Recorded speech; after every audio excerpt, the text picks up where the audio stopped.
Halo kawan-kawan, bertemu lagi kita di channel Ion Farm. Jadi bagi mereka yang sudah berkunjung di channel Ion Farm, saya mengucapkan ribuan terima kasih.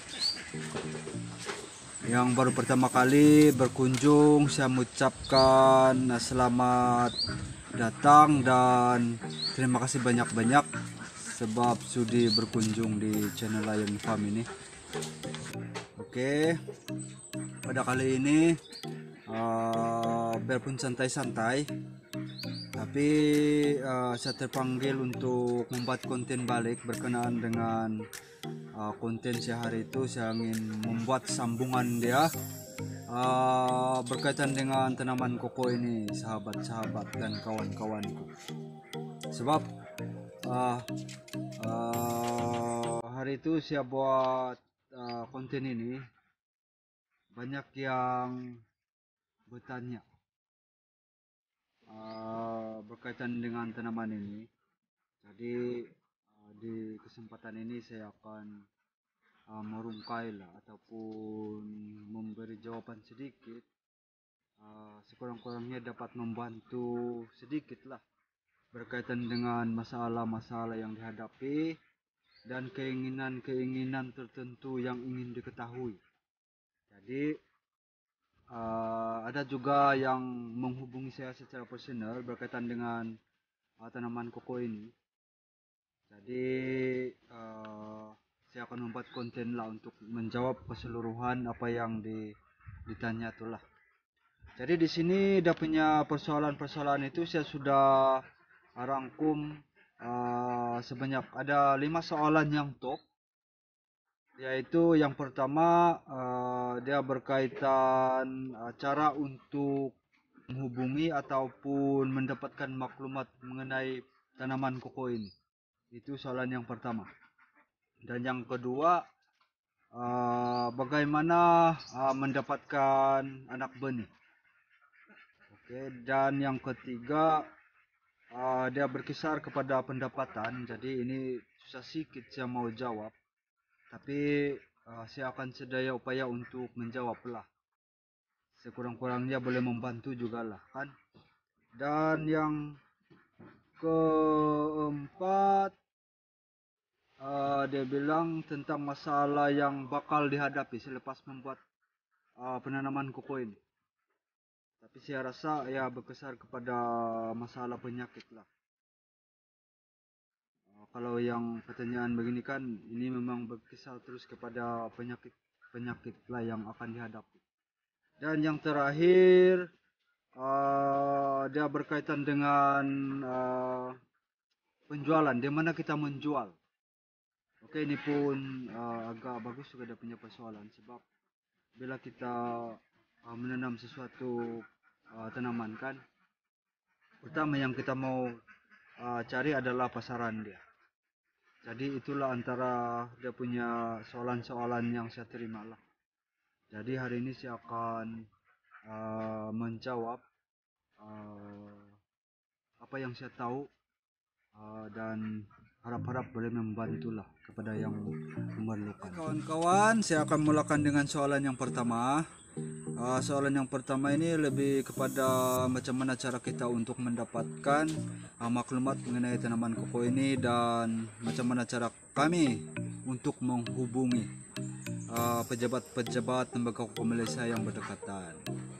Jadi bagi soalan ini saya akan jawab di ujung video nanti. Saya akan bagi nomor telepon yang patut dan perlu Anda hubungi untuk mendapatkan maklumat mengenai koko ini. Jadi lebih baiknya terus berhubung terus dengan lembaga koko Malaysia, sebab dorang lah yang akan memberikan nasihat dan juga macam mana cara kita masuk program dan sebagainya lah, yang seperti mana yang kita mau lah.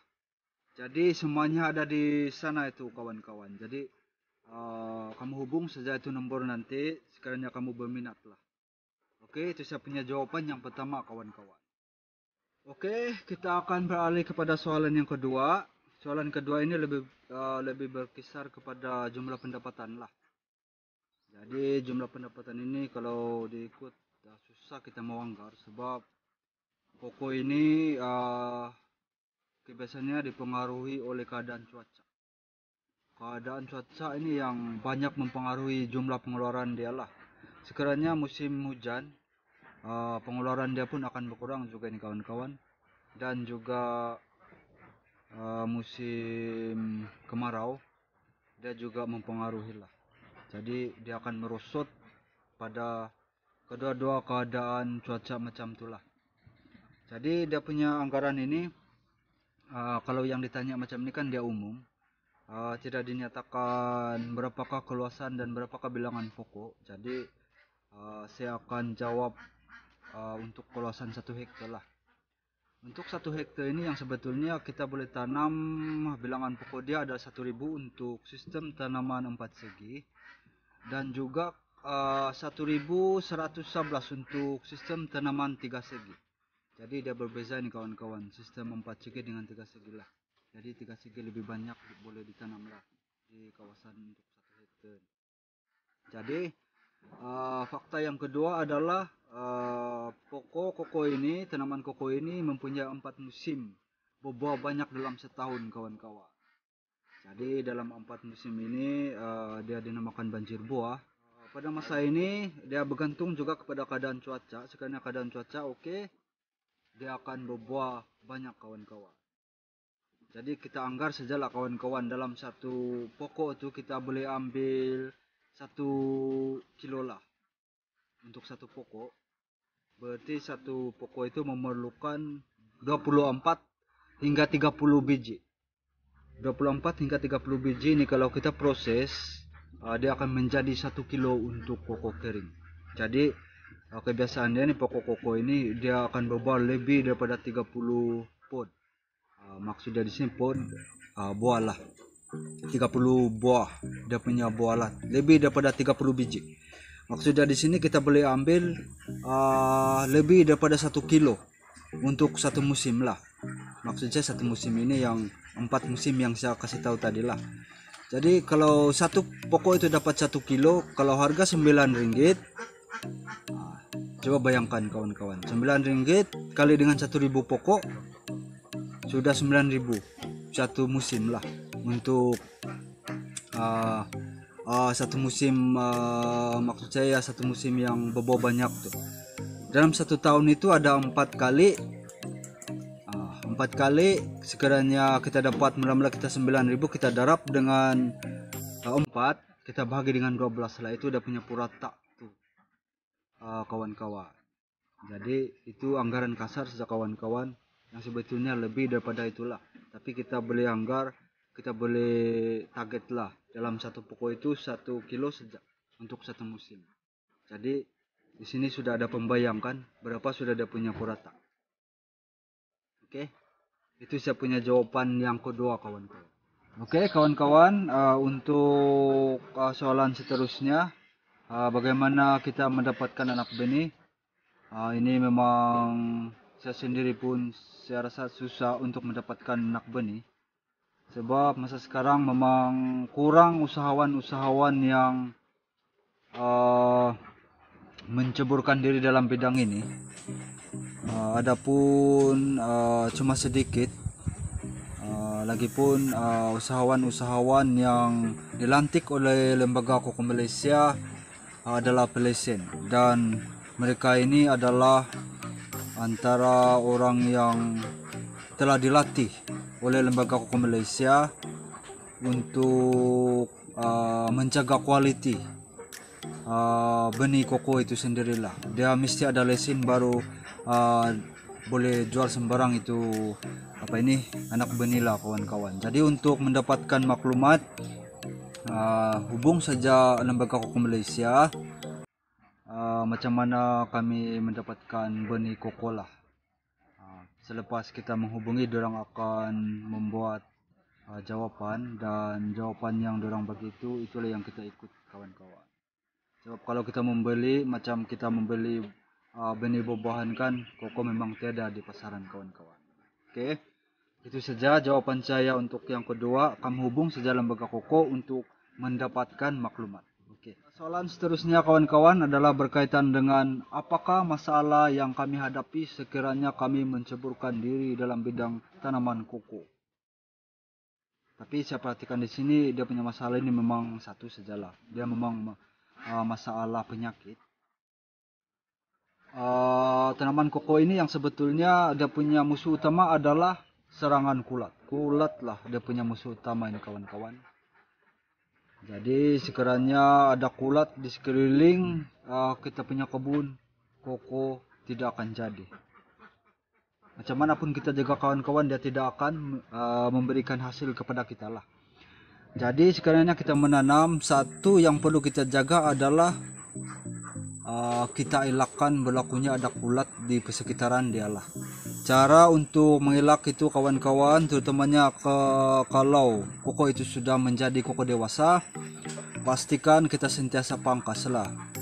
Pastikan udara yang dari luar boleh masuk bebas dan cahaya matahari pun boleh tembus di kawasan gawangan koko itulah. Sebab kulat ini kebiasaannya dia akan menyerang apabila keadaan kawasan tersebut lembab. Jadi pastikan kawasan tanaman kita ini adalah kawasan yang tidak lembab. Jadi kulat lebih suka di kawasan yang lembab kawan-kawan. Jadi untuk mengelak lagi daripada masalah ini, Lembaga Koko Malaysia juga telah mensyurkan beberapa jenis klon yang merintang kepada semua jenis penyakit.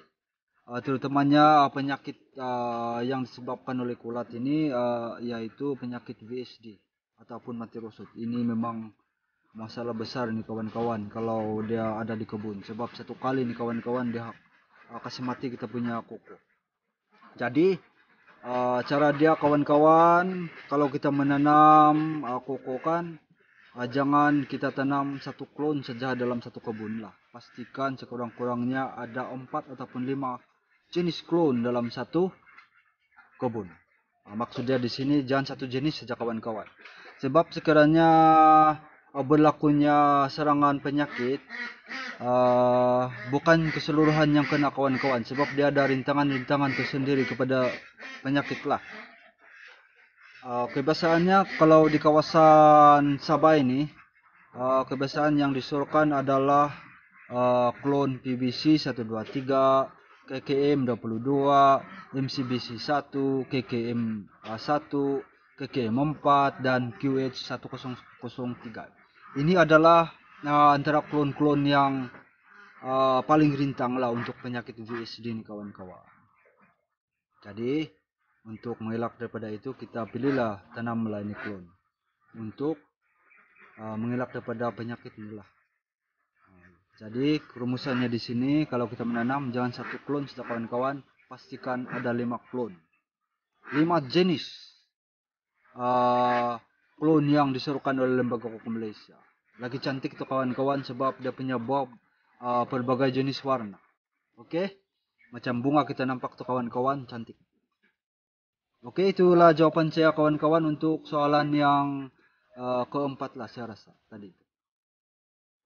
Oke, untuk soalan seterusnya dan yang terakhir, ada yang bertanya di manakah kami akan memasarkan nanti hasil koko kering kami.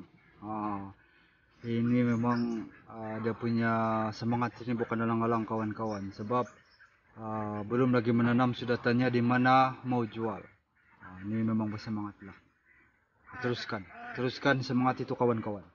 Jadi untuk soalan ini saya akan menjawab ringkas saja. Untuk pasaran koko ini, untuk kasih hasil koko, kamu jangan bimbang lah. Sebab Lembaga Koko Malaysia telah melantik usahawan yang bertauliah untuk membantu kawan-kawan semua lah. Jadi dia punya harga ini kawan-kawan bukan macam yang usahawan-usahawan lain, sebab dia lebih meminta keuntungan yang lebih. Tetapi usahawan Lembaga Koko ini adalah dipantau oleh Lembaga Koko Malaysia dan harga yang ditawarkan adalah mesti sama dengan harga yang ditawarkan di pasaran. Dia lebih tinggi adalah juga kawan-kawan. Lebih tinggi daripada pasaran pun ada juga. Jadi itulah kebaikan dia. Jadi untuk mendapatkan maklumat, hubung saja Lembaga Hukum Malaysia. Dimanapun Anda berada, di daerah manapun Anda berada, diorang tetap akan membantu kawan-kawan. Kamu jangan risau. Sebab Lembaga Hukum Malaysia yang akan mencari kamu sekiranya kamu meminta dicari kawan-kawan. Oke? Untuk pemasaran memang tidak masalah lah kawan-kawan. Jangan kamu risau. Hubung saja Lembaga Hukum Malaysia, pasti kena tibai kamu punya hasil lah. Tidak sia-sia kamu punya tenaga. Oke? Itu saja saya punya perkongsian pada hari ini. Semoga bermanfaat dan sesiapa yang meminta saya jawaban itu semoga berpuas hati dan dapat membantu sedikit-sedikit.